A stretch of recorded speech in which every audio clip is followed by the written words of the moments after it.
We are at the Indo-Tibetan border in the village Chitkul. This one is the temple of this village. Since it is raining, distant view is not possible. Here, in these huts, villagers kept their cattle feed.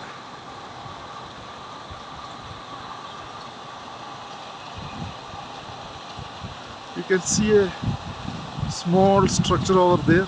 That is the border point. We just climbed there and came back.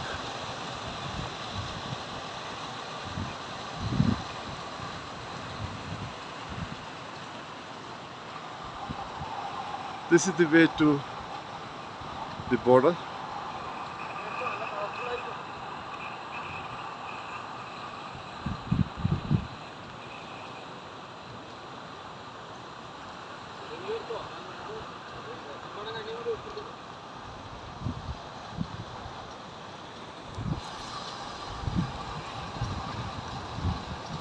My friend Suresh is having an umbrella too.